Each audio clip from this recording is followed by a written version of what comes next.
بارها گفتم و بار دگر میگویم دیوانگی ما به کسی ربط ندارد. پس بسم الله صاحب علم قمر ای محترم قمر، صاحب علم قمر ای محترم قمر، یا زنم قمر عزیز الله عزیز الله، کف برا قمر با رجا قمر، بدر دو جا قمر عزیز الله عزیز الله.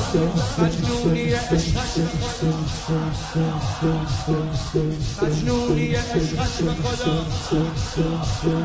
کس که شود عاشق او، 100 بار به مردم زده ام حرف دلم را، 100 بار به مردم زده ام حرف دلم را. دیوانگی ما به کسی ربط ندارد. قمر بخشنده و قمر قمر زیبا، قمر بخشنده و قمر زیبا، قمر پاینده و قمر مولا، قمر تابنده و قمر فوقا، قمر تابنده و علی. ای ماه شب قمر ای ماه شب قمر، جذب قمر ای ماه شب قمر، ای با جذب قمر، ای حق طلب قمر عزیزم. رب الادب قمر، رب الادب قمر، رب الادب قمر، رب الادب قمر، رب الادب قمر، تمثال رب قمر، تمثال رب قمر، رب الغضب قمر عزیزم عزیز. عاشق بره حجام دلش را بگذارم، عاشق بره حجام دلش را بگذارم، فردای قیامت همه حیران که چه دارم، در حلقه محشر به مثالش سخنینه.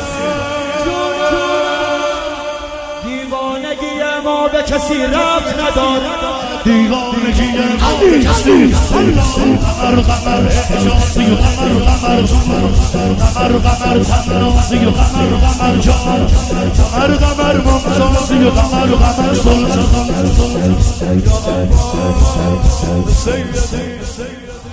ای شمس الضحی قمر ای محلقا قمر، عشق خدا قمر عزیز الله، حامی دل قمر، حسن حسین قمر، شور آفرین قمر عزیز الله عزیز الله. از روی تو حق قرص قمر را بنگارم، یک اخم تو 100 دشمن زندیق شکارم، خیل ملک از عشق تو مجنون شده گفتم،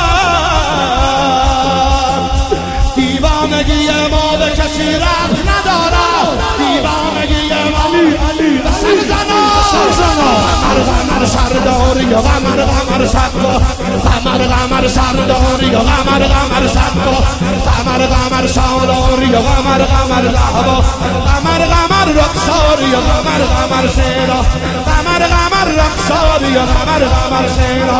یا عباس یا سید جان